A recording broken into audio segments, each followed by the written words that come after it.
弟弟和女友第一次学习生物知识的时候，我就躺在他们中间。不是我们喜欢上俨然冬，而是从娘胎起，我和弟弟就共用一个身体。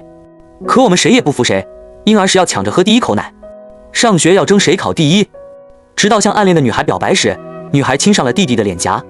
就连父母也在做分离手术的时候，都要求把共用的肾脏留给弟弟。我才明白，哪怕又争又抢，我也不是被选择的那个。分离手术后，弟弟健康出院，顺利考入名牌大学，却因为学业压力过大，成为被人耻笑的疯子。我在医院吃了不少苦，才侥幸捡回一条命，却因为身体的特殊，成了百万博主。没想到弟弟因此记恨上我，带我去爬奥泰县，从山顶把我推下。你这种怪物怎么可以过得比我好？在睁开眼时，我居然回到了手术前一天。此时，弟弟正抓着妈妈的手撒娇。我可以把这颗肾脏让给哥哥的。我没忍住笑出声，怎么还有人上赶着回来当个被资本控制着包装成的怪胎啊？听到沈清月的话后，父母面色僵了一下，医生连忙夸奖。清月真是个好孩子，这种少见的大型手术，第一个想的居然不是自己，而是哥哥。有他这样的孩子，真的是一种福气。闻言，父母脸上也带起骄傲的笑。清月从小就比哥哥听话懂事。可等医生走了，他们脸上的假笑瞬间消失。妈妈压低声音说：清月，你想什么呢？你不是一直想做一个正常人吗？现在多好的机会啊！只要你开口，妈妈一定让医生先保你。他丝毫不顾我还躺在旁边，不过他从来不遮掩对我的厌恶，只是我没想到，一向沉默寡言的爸爸，这次也跟着附和。是啊，清月，马上就要高考了，你比哥哥学习好，完全继承了我和你妈妈的所有优点，一定能考去最好的学校，给我们沈家争光。要是换成沈燕，考个普通本科都是问题。名牌大学教授的儿子居然考不上大学，我和你妈可丢不起这个人，还不如拿这次手术说事，当成他是因病无法参加高考。沈清月是也重生回来的，他认定了前世我的生活比他快活，所以他不顾父母劝阻，只说：我不管，你们一定要答应我的要求，反正这次我是不会去参加高考的。说着，他眼珠一转，想到了一个可以说服爸妈的办法。要是你们现在答应我，我可以明年接着考试，我照样可以考得很好。到时候我有了几乎舍弃自己的生命救下哥哥的美名，又有了术后休息1年还能继续高考的聪明，你们脸上不是更有面子？很显然，我爸妈被他的话说动了，互相看了眼彼此，打算出去仔细商讨，想得出一个让自己更有面子的选择。4周静下来之后，沈清月才转过头看着我：你不是一直想通过高考改变自己的命运吗？这次你可得好好感谢我，是我施舍给了你这个机会。可是以你这点智商，就算去高考也是去丢人吧？怪不得爸爸妈妈会选择保我，而不是你这个废物。他记得前世发生的所有事，现在说这些，无非就是想通过贬低我来获得短暂的优越感。我们的身体连在一起，少了一层皮骨的限制，所以我能清楚地感知到他的愤怒情绪，还有疯狂跳动着的心脏。沈燕，这次名气和成就我都会握在手里，而你，不过是个从小就打算被父母抛弃的怪物而已。要不是我的身体不适合那么早做手术，你根本活不到现在。字字锥心刺骨。前世他和我说过很多类似的话，可经历过死亡的我，早就懒得再和他计较这些了。只要能和他分开，有一个健全的身体，这对我来说就足够了。只不过看在我和他血液互通18年的份上，我还是于心不忍地提醒他：我们长得一样，身体构造一样，你说我是怪物，难道你不是吗？他瞬间暴怒起来，再被吓踹了我好几脚。闭嘴，你就该死在烂泥堆里。前世你被人追捧，不过是哗众取宠，又比我多了一点运气而已。可现在又重来一次，老天爷又把机会摆在了我面前，可见还是我的运气更好一点儿。这次无论是高考状元的称号，还是那些追捧，都会是我的。我懒得和他纠缠。如果他真的以为每天在镜头前扮演一个需要人可怜的小丑是件很值得追捧的事，那我确实应该支持他。毕竟他放着好好的通往罗马的追梦路不要，选择把机会让给了我。我冷笑几声，这些年来我已经对这个家完全死心了。我这次已经没有了手术前的恐惧。你放心，我不会和你抢的。因为他很快就会亲自尝一尝当一个他口中所说的怪物是什么滋味了。我和沈清月一起被推进手术室的时候，他脸上带着止不住的兴奋。终于要摆脱你这个废物了。我没说话。事到如今，我没必要再和一个即将被资本操纵包装的怪物计较。在学校的时候，你就是这副谁都不在乎的死样子，真恶心。不知道在装什么，别以为我不知道，你比谁都渴望别人的关注。麻醉师的动作很快，很快我就感觉到了眼皮沉重，快要睡过去了。看着他愤懑不平的样子，我突然绽开一个恶意的笑，无声地对他说了几句话。他惊讶地瞪大了眼睛，嘴唇疯狂颤抖。停，快停下！可医生的麻药实在是给力，他并没有发出多大声音，就直接昏睡了过去。以后再也不会有机会凌驾在我之上了。我等这一天等得太久了，我装了那么久的不如他的失败者，也该是时候我把所有应该属于我的一切赢回来了。手术持续了很长时间，我才和沈清月完全分离开，我成了一个完整的个体，身边不再有另一个人随意的打骂、侮辱和看不起。麻药过去后，被缝合的侧身发出锥心蚀骨的疼痛，但我却兴奋地笑出声，就连眼泪里夹杂的更多的也是兴奋。和上一世一样，恢复期爸妈把所有的注意力都放在沈清月身上。沈清月恢复得很好，并没有像我一样伤口发炎、营养不足，几度踏进鬼门关里。沈清月恢复得很好，并没有像我一样伤口发炎、营养不足，几度踏进鬼门关里。我恢复的要比沈清月快一些。高三开学1个多月的时候，我就重新返回了学校。以前沈清月在我身边坐着，上课总是捣乱，她故意拿笔扎我，拿书挡着我，浪费了我很多学习的时间。直到有一次我身体不舒服，考得很差，沈清月欺负我的次数减少了很多，我才明白她想要的是什么，所以我开始故意考得很差。逐渐沈清月不再把我放在眼里，上课也不再故意找茬，但父母对我的惩罚和辱骂更多了。同样都是我们的儿子，怎么你就这么差劲？早知道这样，当初生下来就该把你当成垃圾切除掉。我们有清月一个儿子就够了，你怎么不早点死，不早点下地狱？留在这个世界上只会让我们丢脸。他们在外谦和有礼，可我背上全是他们扎出来的血印，血肉模糊，密密麻麻。晚上睡觉的时候，沈清月也不肯配合我趴着睡，我只能忍着剧痛躺在那里。现在没了沈清月在我身边，我可以肆意的翻滚，就连背上几年未愈合的疤也好了。我唯一的朋友曹游都忍不住问我：“你真是沈燕吗？我怎么觉得你更像是被你弟弟夺舍了？不像我自己吗？现在的你明显比之前高兴很多，也更加自信了。”我低头看了侧身上狰狞的疤痕，这里原本长着一个我摆脱不掉的毒瘤，现在这个毒瘤自己作死离开了，我有什么理由不开心？不仅要开心，我还要把该属于我的一切都拿回来。没了沈清月，我不用再刻意收敛锋芒，每次考试都做到最好，也成了整个学校考试进步最大的黑马。就连校长都亲自来找我，想让我全校演讲分享学习经验。他甚至联系了我的父母，想让他们和学生父母交流分享。这原本是那对虚伪的父母想要的炫耀，可爸爸却说：“沈燕，你真是太令人失望了。你弟弟选择把活下来的机会留给你，不是让你到处撒谎糊弄人的。”妈妈也跟着讽刺。术后清月很痛苦，她把本该属于她的肾脏留给了你，你现在还联合别人用这种卑劣的方式转移我们的注意力。要是再有下一次，我会毫不留情地和你断绝关系。我看了眼坐在旁边眉头紧锁的校长和一脸愁苦无措的班主任，扯出一个笑挂，断了电话。我说过了，他们不会信，更不会来。校长吸了口气，看着我不住摇头。如果高考时你能考到全市前5，我可以资助你大学期所有费用。我愣住了，我身体情况特殊，从小到大都被认为是怪胎，没想到自己有一天也能得到别人的偏爱。这个人甚至是只见过几面的校长，我忍下眼眶的酸涩，很真诚地朝他鞠躬。谢谢。或许是因为父母悉心照顾的原因，沈清月的身体状况并没有像前世的我那样糟糕，只不过这么大的手术，他又死装地把肾脏留给了我，就算被照顾得再好，肯定还是会很痛苦。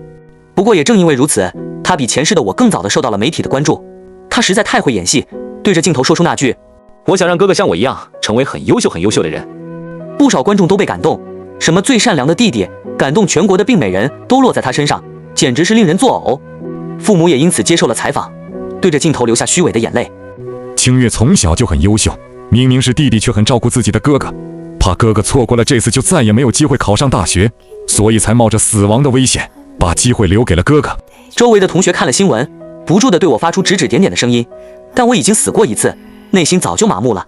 毕竟天欲其亡，必令其狂。不出所料，沈清月名声大噪后，义无反顾地要回乡下调养身子。毕竟上一世我就是靠拍摄农家田园生活后才爆火的。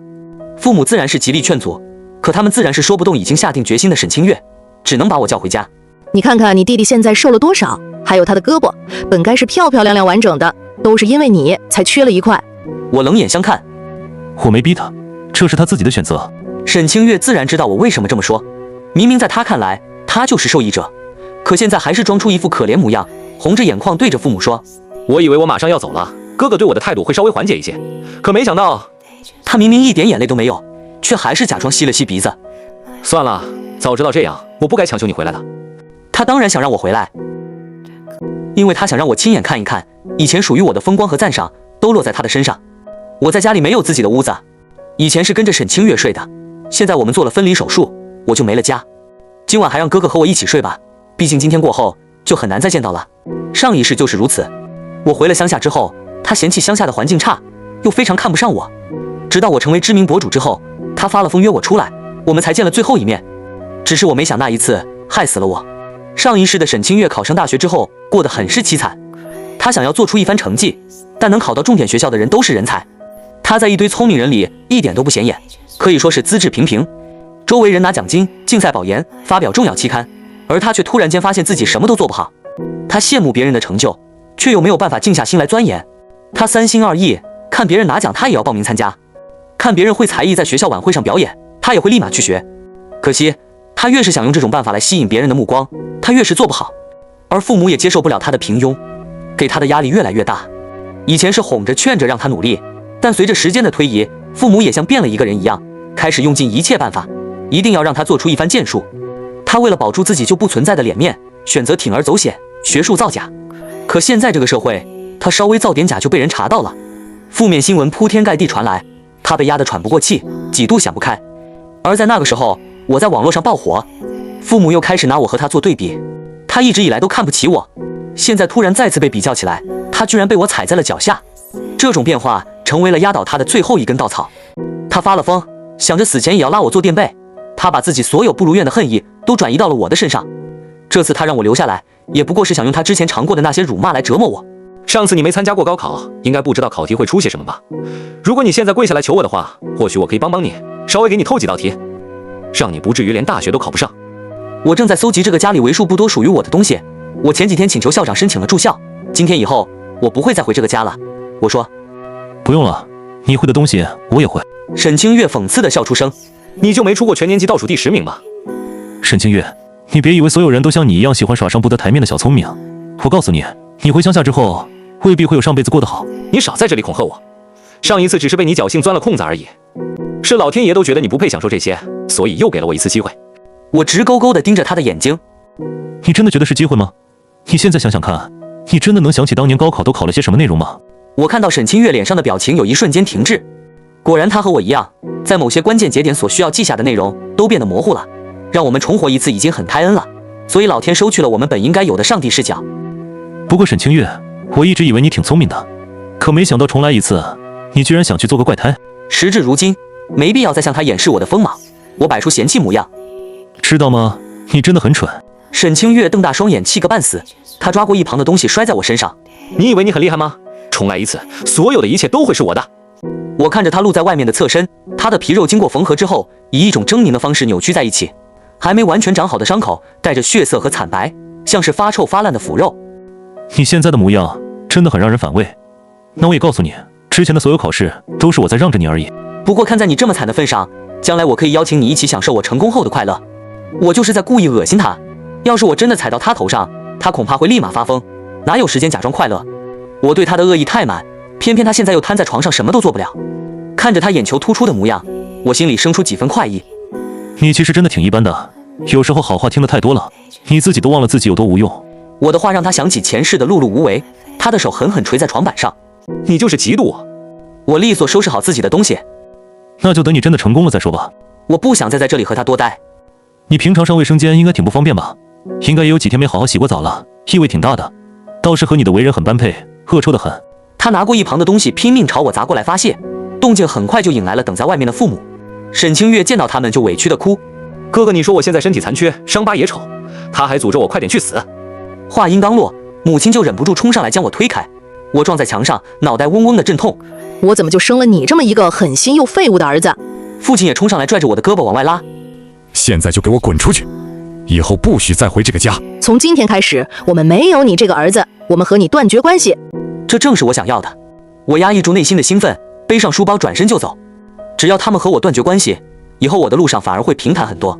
沈清月如愿以偿地回了乡下，她以为自己马上就要迎来崭新的人生，但很快就傻眼了。她预想中的被众人追捧的生活，和她现实所经历的完全不一样。时代变化太快，她做过的那些自以为感动人的事迹，很快就被人忘记了。更新的事情层出不穷，媒体逐渐对她的关注度越来越小，周围人的夸赞也随着时间的推移变淡了。她试图学着前世的我，想靠拍摄短视频来维持热度，可她被宠溺的时间长了，根本吃不了一点苦。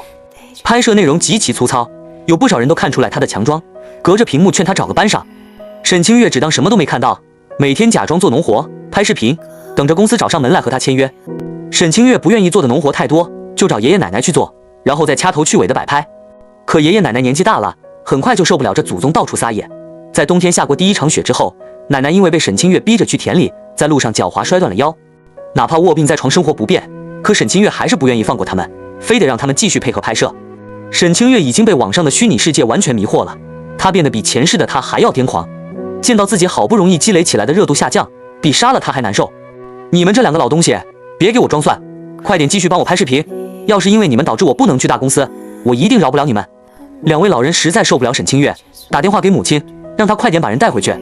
他们对沈清月的亲情已经被他亲手掐灭了，但沈清月哪里肯听，撒泼打滚，一直不肯走。放寒假的时候，我找了份家教兼职，过年那几天才回到老家。上一世对我最好的就是爷爷奶奶。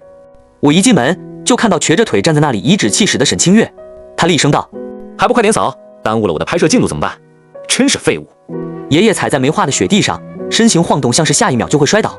我没忍住，上去踹在沈清月另一条好腿上，他扑通一声跪在地上，疼得龇牙咧嘴的。在看清我的脸后，尖叫一声扑过来。林岩，我没理他，抓着他的衣领把他丢到了门外，随后把大门反锁上。沈清月现在身体残缺，身体状况每况愈下，压根不是我的对手。我来了，爷爷奶奶好像有了靠山。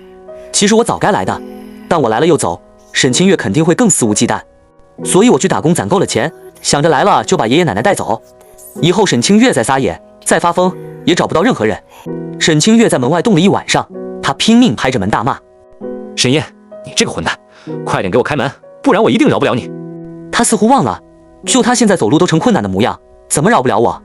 我们谁都没有理她。村里的邻居这段时间也看清了她是什么人，全部大门不出二门不迈，没一人出来帮她说话。村里的狗多，一到晚上成群结队的出来巡逻，稍微一有动静就叫个不停。沈清月被狗追了几次，最后钻到了院墙旁边的柴堆里，她也不敢再骂，也不敢再吵，当然也不会向我们服软。隔天一早，我收拾好爷爷奶奶的东西，打算带他们一起去城里租好的房子。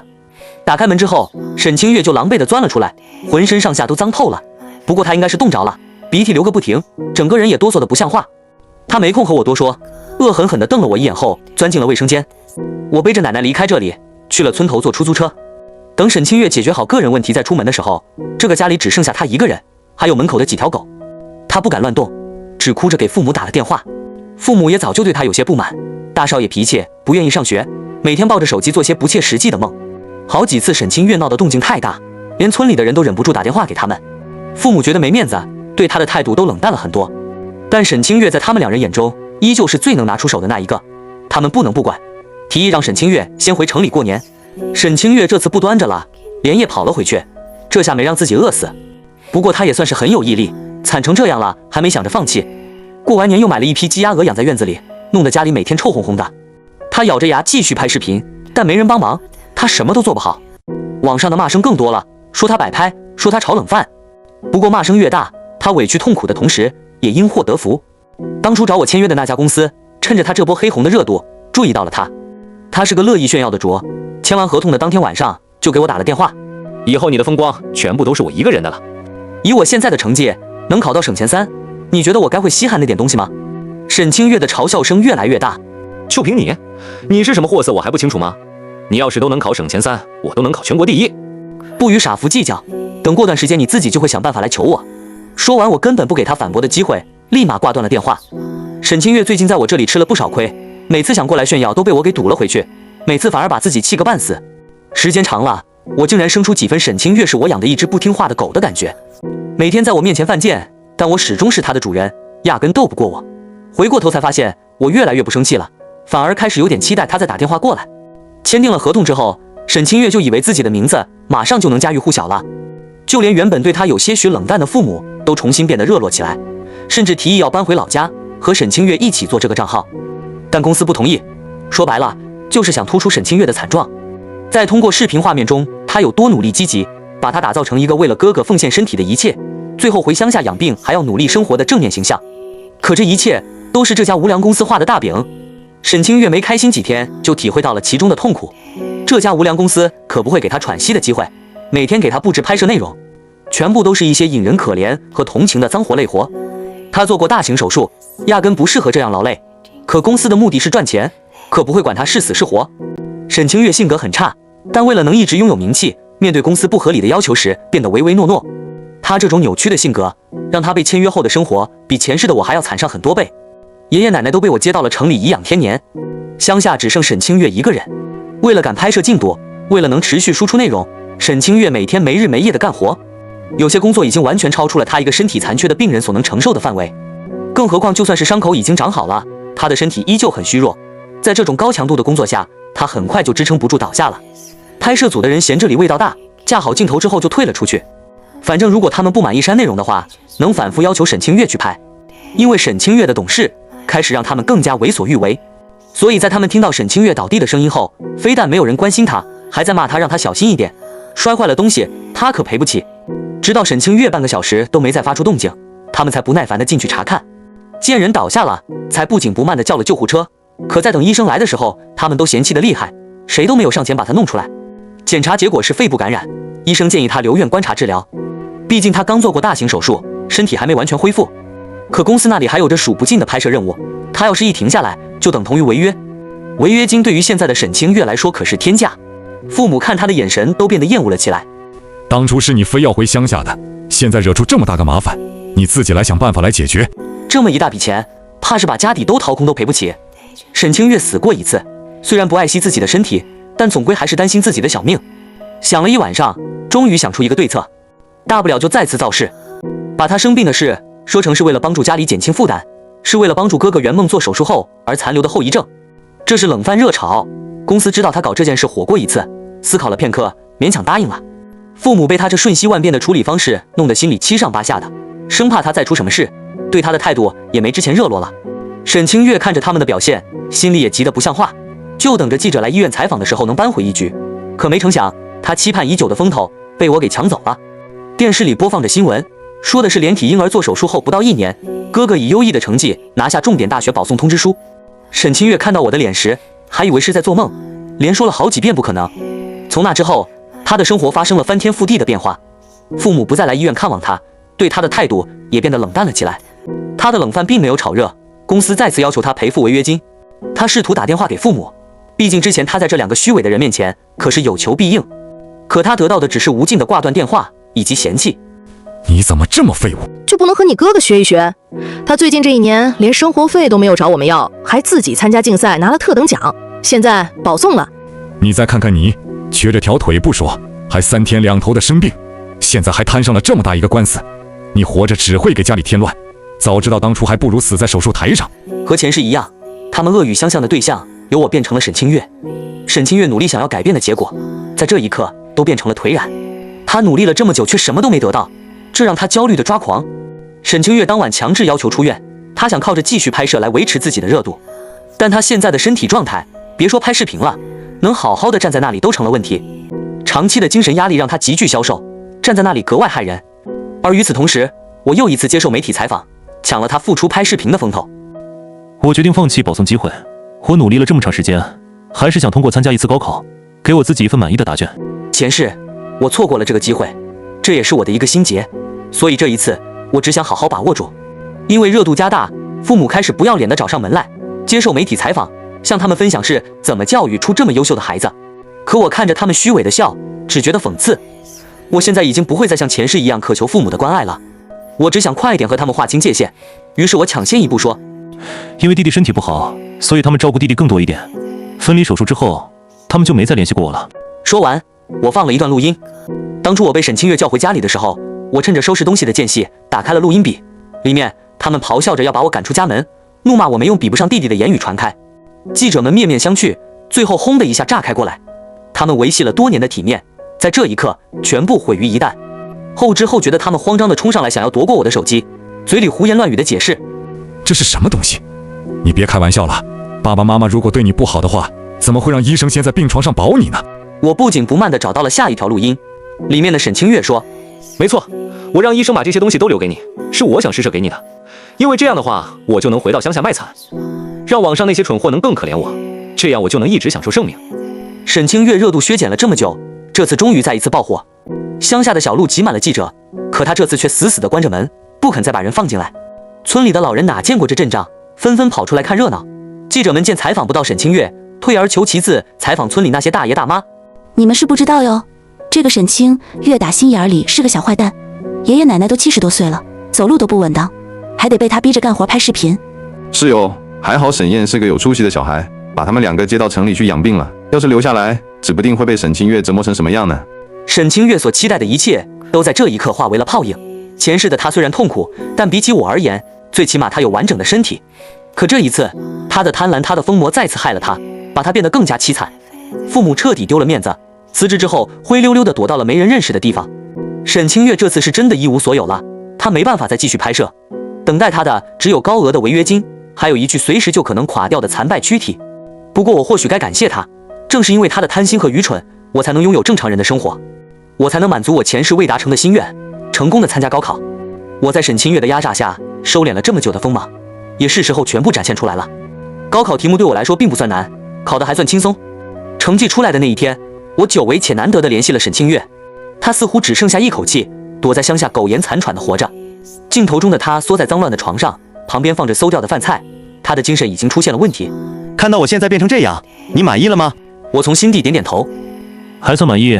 沈清月气不打一处来，她越是这样，我就越忍不住想笑。我接着说，还记得我们之前的赌约吗？我这次是想来告诉你，我的成绩比我预想的还要好一点，我考了省第1。沈清月应该早就在手机上看到了，可我就是想亲口告诉她，想亲眼见见她疯掉的模样。她受的这点折磨和侮辱，比起前世的我简直微不足道。前世哪怕我已经躲她躲得远远的了，可她还是要来毁坏我好不容易平静的生活，最后甚至杀了我。她现在也是罪有应得。我看着她涨红了脸，随后浑身不住地抽搐着，最后手机砸在她凸起的肋骨上，我什么都看不到了。看见她把我们共用的身体留给我的份上，我决定让她离开的体面一点，帮她叫了救护车。毕竟老宅是爷爷奶奶的所有物，可不能让沈清月死在里面，把那里弄脏了。剩下的有关她的事，我不想再知道，我该去追寻属于我自己的全新生活了。